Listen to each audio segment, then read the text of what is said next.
Salut à tous, je vous souhaite la bienvenue dans cette nouvelle vidéo et peut-être que vous vous posez la question de savoir pourquoi j'ai une enveloppe à la main. Mais en fait, sachez que cette enveloppe contient en réalité 13 731 € pour moi. Alors non, je vous raconte pas de conneries et je vous explique ça tout de suite dans cette vidéo.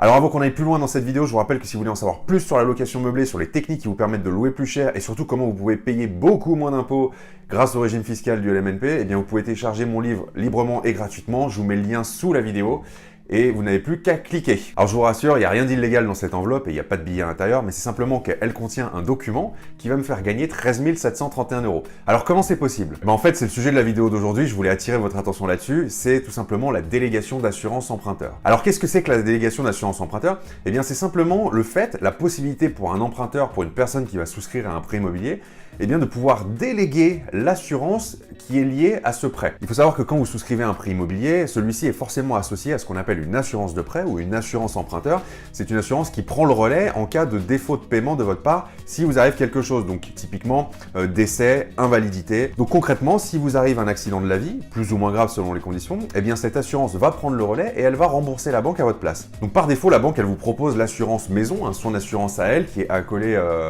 au prêt qu'elle vous propose, mais ce qu'il faut bien savoir, c'est que depuis quelques années, vous avez la possibilité de refuser cette assurance et de prendre ce qu'on appelle une assurance emprunteur spécifique. Alors historiquement, lorsque vous faisiez un prêt immobilier, eh bien vous n'aviez pas le choix. L'assurance que vous deviez prendre collée au prêt immobilier que vous faisiez, eh bien c'était forcément l'assurance qui était proposée par la banque. Et il faut savoir que ce monopole a perduré pendant très longtemps et que en fait les banques faisaient une grosse partie de leur beurre là-dessus. Alors ça fait maintenant presque 10 ans que les choses ont quand même pas mal changé dans le monde du crédit immobilier et de l'assurance emprunteur. Ça a commencé en 2010 avec la loi Lagarde. Donc la loi Lagarde en 2010, qu'est-ce qu'elle disait? Eh bien elle a permis aux emprunteurs de pouvoir souscrire une assurance de prêt immobilier dans un établissement qui n'était plus obligatoirement la banque où était souscrite le prêt immobilier. La seule condition pour ça, c'est que les garanties de la nouvelle assurance soient strictement équivalentes, enfin soient au moins aussi importantes que celles qui étaient proposées à l'origine par votre banque. Donc concrètement, ça veut dire qu'il faut que vous ayez au moins le même niveau de couverture. Après, vous pouvez aussi très bien avoir un niveau de couverture qui est au-dessus. Mais ça, c'est la base minimale. Et donc, cette loi Lagarde a mis en place le fait que la banque n'avait pas le droit de vous refuser cette délégation d'assurance. Alors la loi Lagarde, ce qui est bien, c'est qu'elle a ouvert la porte à des importantes évolutions sur le marché du crédit immobilier, donc celles que l'on connaît aujourd'hui. Mais à l'époque, il y avait quand même une limite, c'est que pour parer au fait que les banques n'avaient pas le droit de refuser la délégation d'assurance, souvent ce qu'elles faisaient, c'est qu'elles facturaient des frais aux clients. Donc vous étiez client, vous vouliez faire une délégation d'assurance emprunteur, et bien la banque, elle vous facturait des frais pour pouvoir faire cette délégation. Donc le temps qu'on se rende compte un petit peu de ces abus, et bien ce qui s'est passé, c'est qu'en 2014, il y a un correctif qui est apparu dans la loi et qui a interdit aux banques de facturer des frais supplémentaires, enfin de facturer des frais tout court d'ailleurs, lorsqu'un emprunteur voulait faire une délégation d'assurance de prêt. Et un petit peu plus tard, la même année, est arrivée la loi Hamon, qui est assez connue aujourd'hui.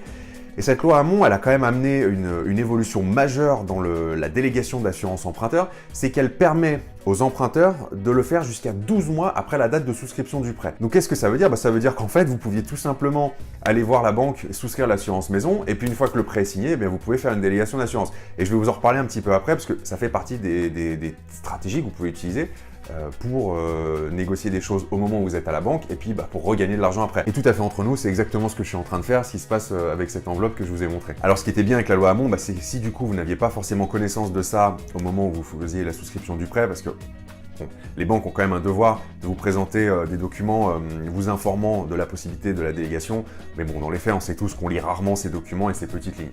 Donc si vous appreniez après avoir signé que vous aviez la possibilité de déléguer l'assurance, eh bien vous aviez jusqu'à 12 mois pour le faire. Et la grande nouveauté, c'est cette année, depuis le 1er janvier 2018, eh bien est arrivé l'amendement Bourquin qui lui vous permet, même passé 12 mois après la date de souscription de votre prêt, de faire cette délégation d'assurance. La seule condition, c'est que vous devez le faire à la date anniversaire de votre contrat. Donc, admettons que vous ayez souscrit votre contrat de prêt le 1er avril, eh bien, vous pourrez, au 1er avril de chaque année, basculer sur une autre assurance emprunteur si vous trouvez une assurance plus intéressante.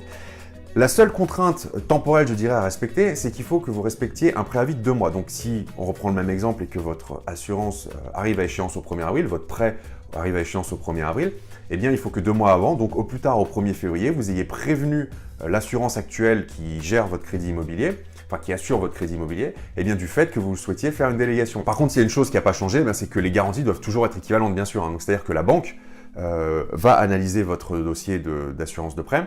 Si les garanties proposées par la nouvelle assurance sont au moins équivalentes à ce que vous aviez avant, eh bien pas de problème, elle accepte. Si ce n'est pas le cas, elle va vous renvoyer un document, mais elle a l'obligation de vous mentionner les points de désaccord, en fait, les points qui ne sont pas couverts de façon équivalente et qui justifient le refus de prêt. Alors peut-être que vous vous posez la question de savoir pourquoi faire ça, est-ce qu'il y a vraiment un intérêt et est-ce qu'il y a une réelle différence entre ce que propose la banque et puis ce que vous pouvez trouver ailleurs sur le marché. Alors je vous le dis tout net, oui, il y a une réelle différence et cette différence, elle va être d'autant plus importante que vous êtes jeune et en bonne santé. Je vous explique ça. En fait, ce qu'il faut savoir, c'est qu'aujourd'hui, les banques ont le monopole des assurances de prêt immobilier.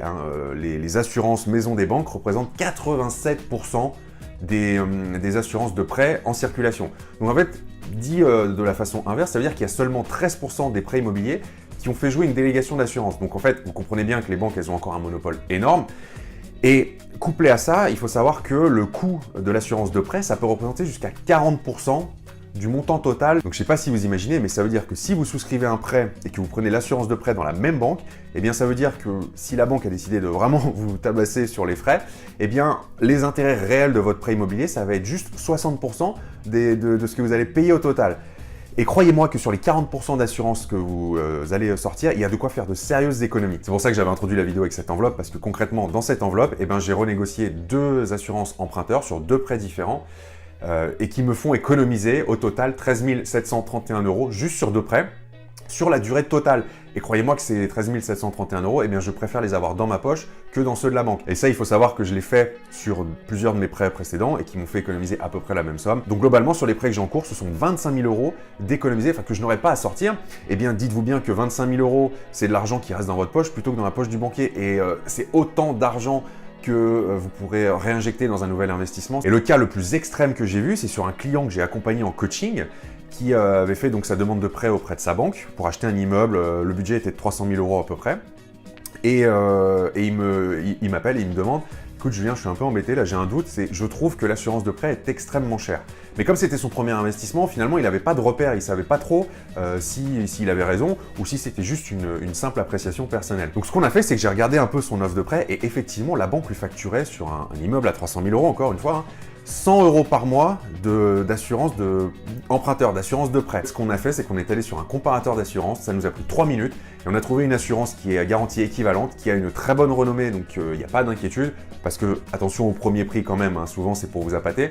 Et en l'occurrence, aujourd'hui, il paye 23 € par mois d'assurance de prêt contre 100 € qu'il payait avant. Donc il économise 77 € par mois sur son assurance emprunteur. Donc je ne sais pas si vous vous rendez compte, il économise, allez, pas loin de 1 000 € chaque année. Donc sur 20 ans de prêt, c'est 20 000 € sur un seul investissement qu'il va économiser.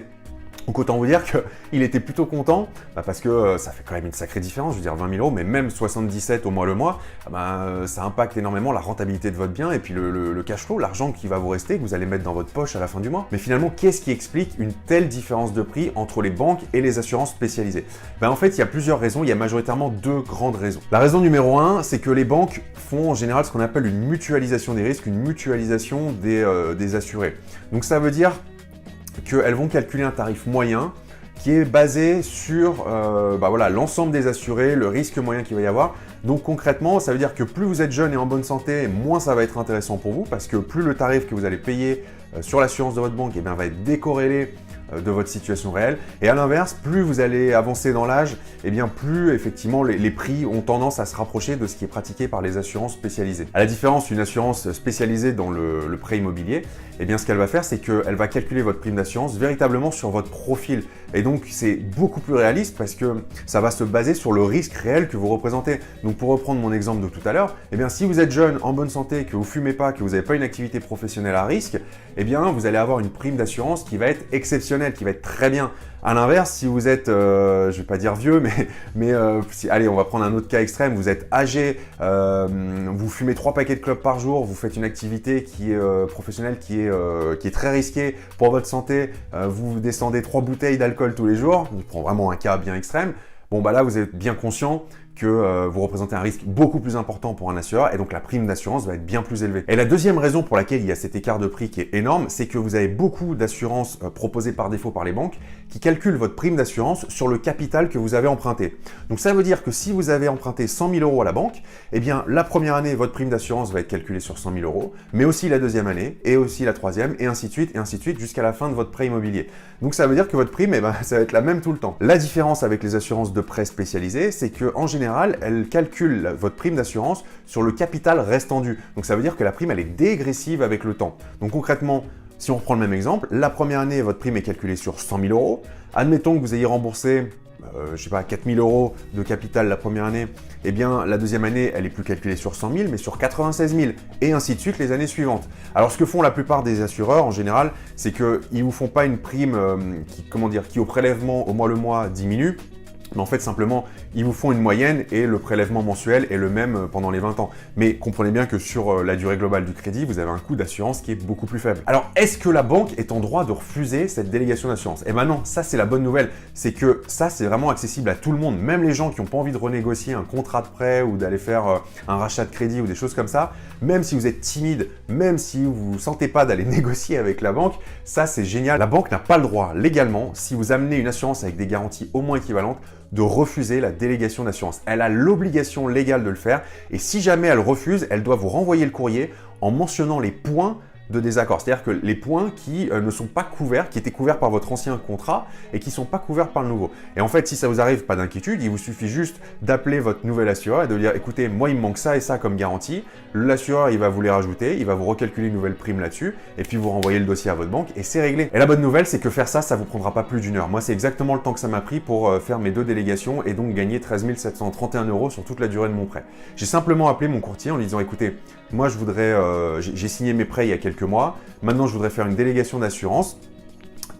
Qu'est-ce que vous me proposez comme tarif ?» Et donc, il m'a soumis une liste de tarifs. On a fait les trucs ensemble. Il a juste pris les références de mes prêts, les quelques infos voilà, sur le capital restant dû, sur la date de début de prêt. Enfin, voilà, ça m'a pris vraiment un quart d'heure, 20 minutes à tout casser de conversation téléphonique avec lui, plus lui envoyer quelques justificatifs. Et l'autre bonne nouvelle, c'est que c'est le courtier ou à défaut la nouvelle assurance que vous allez souscrire qui va faire tout le boulot. C'est elle qui va se charger de communiquer à votre assureur actuel, à votre banque en l'occurrence, eh bien, la résiliation, le fait que vous souhaitiez résilier, elle va lui joindre votre nouveau contrat avec les garanties couvertes et puis vous vous occupez plus de rien. Et ça, c'est franchement génial. La seule chose que vous allez avoir à faire après par la suite, c'est quand votre banque va vous envoyer l'avenant de contrat avec le nouvel échéancier, puisque forcément, l'assurance emprunteur ne sera plus calculée dedans, donc ça va vous envoyer un nouvel échéancier avec des nouvelles mensualités.